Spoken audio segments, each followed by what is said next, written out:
Donald Trump is having a major meltdown this morning. Starting at 4 a.m., he posted this photo of himself where he's holding an AR-15 style rifle with AI images of explosions in the background in Iran.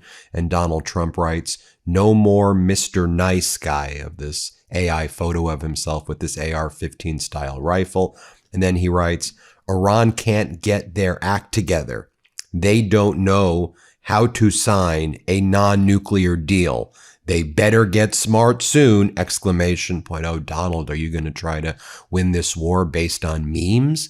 Are you going to win this war based on social media posts? I'm sure it's making Iran very, very scared. Here's what Iran is warning this morning. Iran has warned of unprecedented military action against continued U.S. seizures of Iran-linked vessels, state-run Press TV says, citing senior Iranian security sources. As I reported earlier this morning, Donald Trump's plan, as he has told his aides, is let's just prepare for an extended blockade indefinitely. Let's just extend it however long until, something happens.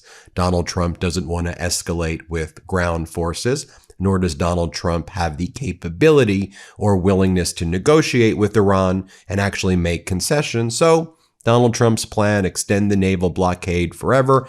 Gas prices continue to rise in the United States. Something catastrophic happens, and then Donald Trump will blame whoever, as he always does. Now, I think it's important to also note that on Sunday, Donald Trump went on state regime media, which calls itself Fox, and Trump said by Wednesday morning, the oil pipelines in Iran and the oil storage was going to get so congested and so full that there was going to be a overpressurization, and that was going to lead to an explosion, and Iran would be destroyed this morning.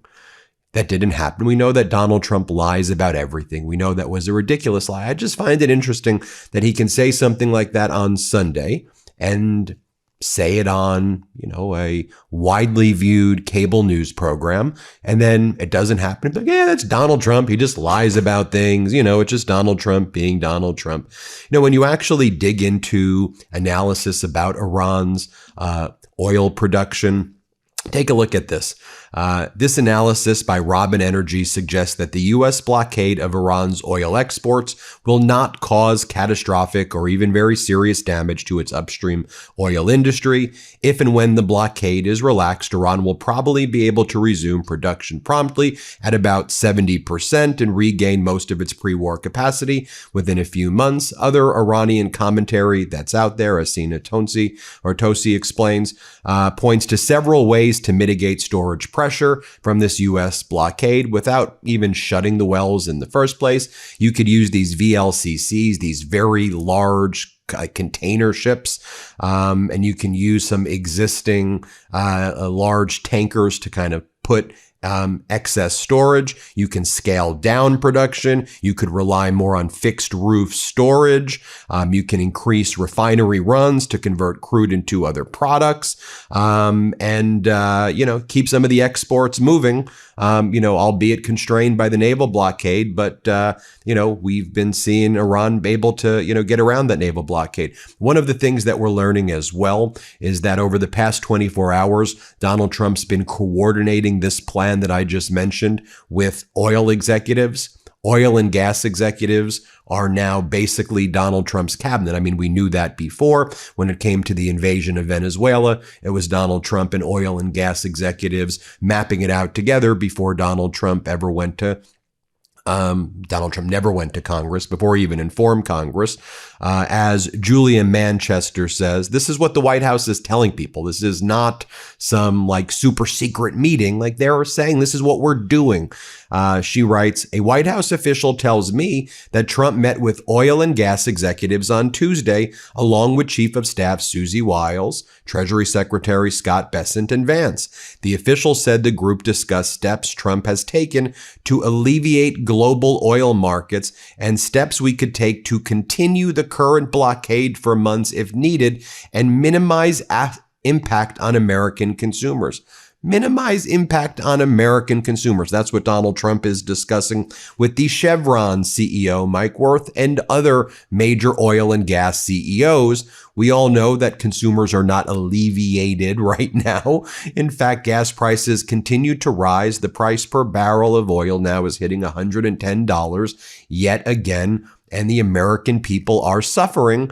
But it's good to know, and I'm being sarcastic here, that Donald Trump is planning all of this out with oil and gas executives. And while all of this is taking place, you have Pete Hegseth testifying right now on Capitol Hill before the House Armed Services Committee.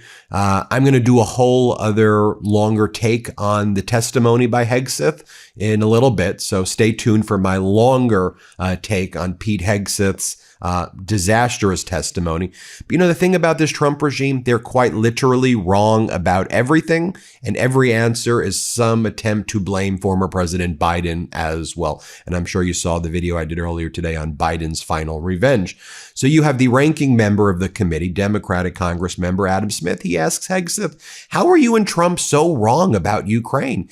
You all said 14 months ago when you testified here that Ukraine was never going to make it, that Russia had all of the cards, Ukraine had no cards, and Ukraine had to cut the best deal it possibly could, or else it was going to be completely obliterated. You were wrong about that. You seem to be wrong about everything. What say you, Hegseth? Here, play this clip. So on Ukraine, a year plus ago, your advice, the president's advice, was Ukraine had no cards to play. They should go cut the best possible deal they could. Clearly that was wrong. What did you miss? What did you miss about the conflict between Russia and Ukraine that you didn't see that Ukraine was going to be capable of doing what they've done in the last 14 months? What we didn't miss, and we're here in this committee, is that Joe Biden, with no accountability, gave hundreds of billions of dollars of our weapons to Ukraine. To an outcome that never would have happened if President Trump was president. So he pulled out you guys don't talk about that. Ultimately, President Trump believes there should be a peace deal between Russia and Ukraine. But you didn't expect Ukraine to be where they're at right now. I'm asking you, just from a strategic standpoint, I think the Ukrainians have shown great courage, and I appreciate that Europe is now paying for any weapons that we provide. All right, I yield back. Thank you. All right, now I want to remind. And then you can see over here, Hegseth tries to pull that line he always does on state regime media, which calls itself Fox, when being cross-examined by Democratic Congress member Adam Smith. And he's like, I want to be clear. We obliterated Iran's nuclear capabilities last June. So Adam Smith, Democratic Congress member Smith's like, whoa, okay. So if it was obliterated, then why did you say it posed an imminent threat? And then Hegseth's all over the place, and he's like the fast-talking liar type, blah, blah, blah, blah, blah, blah, blah, blah, right? Fast-talking liars. He's like, well, they had ambitions. They had ambitions like North Korea, You want to bring up North Korea as example? Yeah. Donald Trump exchanged love letters with the guy and then allowed the guy to get nuclear weapons. Great example, Hegseth. Here, play this clip. Who's hell-bent on getting a nuclear weapon and get them to a point where they're at the table giving it up in a way that they never have it. So they haven't broken yet. Okay, we haven't gotten there yet for all of the. Well, their nuclear facilities have been obliterated. Underground, they're buried, and we're watching them 24/7. So we know where any nuclear material reclaiming might be. My time for we're watching a quick second here. We had to start this war, you just said, 60 days ago, because the nuclear weapon was an imminent threat. Now you're saying that it was completely obliterated? They had not given up their nuclear ambitions, and they had a conventional shield of thousands of missiles. So Operation Midnight Hammer accomplished nothing of substance. It left us at exactly the same place we were before. So much so their that facilities were bombed and obliterated. Their ambitions continued, and they're building a conventional shield. Let me try again. It's the North Korea strategy. You know this very well. The North Korea strategy was use conventional missiles to prevent anybody from challenging them so they could slow walk their way to a weapon. President Trump saw Iran at its weakest moment, took an action to ensure in a way that only the United States of America could do, with our Israeli partners and yet to ensure their haven't conventional given up shield was right. brought one to other heel, question, which we've done. if I could get to it. So on this Mother's Day, I've been thinking about the little things that actually define who our moms are. And for me, it's the way my mom is always checking in, making sure I'm okay, quick texts here and there. Nothing big, but that means everything. Those are the moments that stick with you. And honestly, those are the moments that I want to hold on to. That's why I love Aura Frames. It lets me load up all these real in-between photos, not the posed ones, but the candid shots, her laughing at dinner, random family moments, the stuff that actually captures her personality. And with Aura, those memories aren't buried in your phone. They're right there, easy to relive anytime. One of my favorite features is you could preload photos before it ships, so it's ready the second she opens it, and it comes in a premium gift box, so it feels special right out of the gate. Make Mother's Day special with Aura Frames. Named #1 by Wirecutter, you can save on the gifts moms love by visiting auraframes.com. For a limited time, listeners can get $25 off their best-selling Carver matte frame with code MEIDAS, MEIDAS. That's auraframes.com, AURA frames.com, promo code MEIDAS, MEIDAS. Support the show by mentioning us at checkout. Terms and conditions apply. Also, Hegseth was protested when he was showing up. Let's just show you a brief clip of the protest when Hegseth was arriving to that hearing today in the House of Representatives. Let's play this clip. You should be disgusted with yourself. You need to be arrested. Why did you order the bombing? Why did you order the bombing? Yeah, more bad news for the Trump regime on Capitol Hill as well. Democrats forced Pam Bondi to testify before the House Oversight Committee. As you know, she was required to testify last month via a bipartisan subpoena. She just refused to show up. And she said, well, I'm not the Attorney General anymore, so I don't need to show up and testify to anything. Well, Democrats issued contempt charges earlier today against Pam Bondi. Democrats wrote the following: Pam Bondi has illegally defied our committee, skipped her deposition, and refused to cooperate. Today we have filed contempt charges. And then Democratic Congress member Garcia issued a statement regarding the contempt charges. And then Republicans responded, boom, within 15, 20 minutes. The Republicans on the House Oversight Committee then write, this is all theater and completely unnecessary.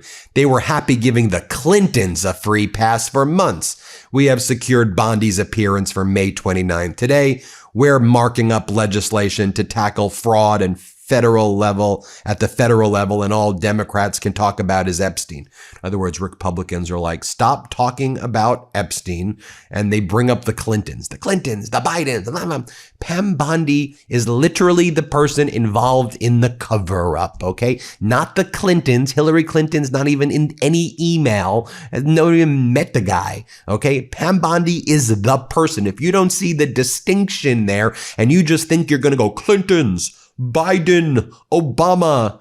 It's why people hate politics. We just want you to stop covering up a damn child sex trafficking ring, please. We just want you to be normal and not post photos of yourself with AR-15 style rifles and say, no more Mr. Nice Guy, like it's some horrific Rambo movie, but we're all non-consensual extras in this dystopian reality TV show. We just want to be able to afford our rent and buy groceries and live normal lives with our families and live in peace without you Trump MAGA maniacs treading on all of us. That's it. It's just that simple right there.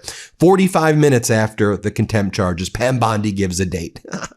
I want to give a shout out also to Governor Gavin Newsom mocking Donald Trump mercilessly and perfectly. You know that Donald Trump, in addition to putting his face all over the national park passes, well, Donald Trump wants to do that on the newly issued passports. Trump's face on passports coming soon. That's what the State Department is pushing. So California Governor Gavin Newsom posted this, that all new California driver's license will have Newsom's face on it. In honor of California's 175th anniversary, we'll be rolling out a very special driver's license for every Californian this summer. It will feature a handsome, high-quality photo of me, Gavin C. Newsom. Many people are saying it's the best license ever made in the history of the United States. So with the American people absolutely livid at this Trump regime, what does the Trump regime need to do? Cheat.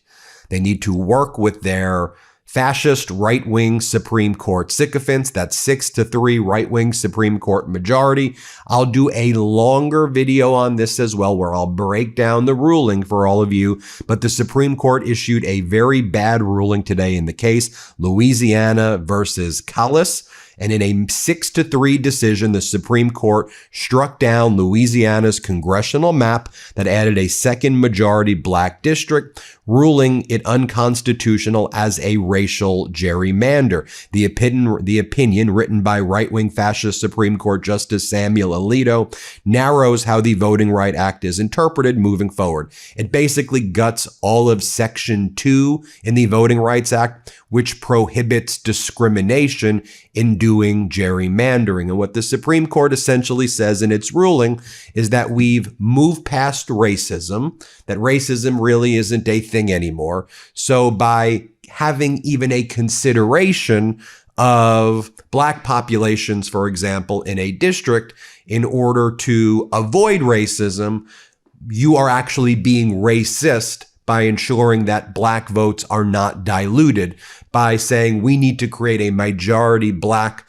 congressional district. What the Supreme Court saying, that's a racist thing, by protecting black people who suffered from segregation and who suffered from slavery in the past and who suffer racism right now, that even making those considerations is racist.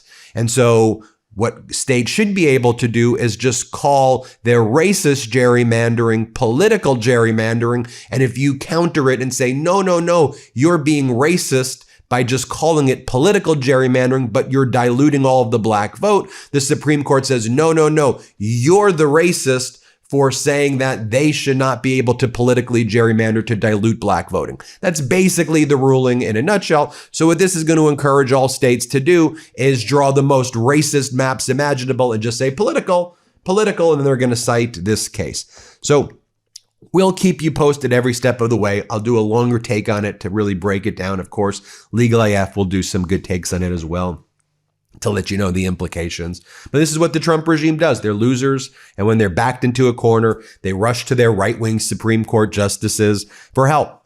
They have a very dark, fascist, disgusting vision for this country that you see right now. We could either live in a loving, empathetic, supportive place, or you can live in this MAGA hellhole. It's really, to me, it's really a basic thing where I don't want to wake up in the morning to see the president of the United States posting weird AI memes of himself with AR-15 style rifles and AI images of a country being blown up after war crimes were committed in said country against little elementary school girls. Okay. I don't want to see that. I don't want to wake up to that in the morning in my country, in these United States of America. You tell me how you think. Hit subscribe. Let's get to 7 million subscribers. Thanks everybody for watching. Want to stay plugged in? Become a subscriber to our Substack at MeidasPlus.com. You'll get daily recaps from Ron Filipkowski, ad-free episodes of our podcast, and more exclusive content only available at MeidasPlus.com.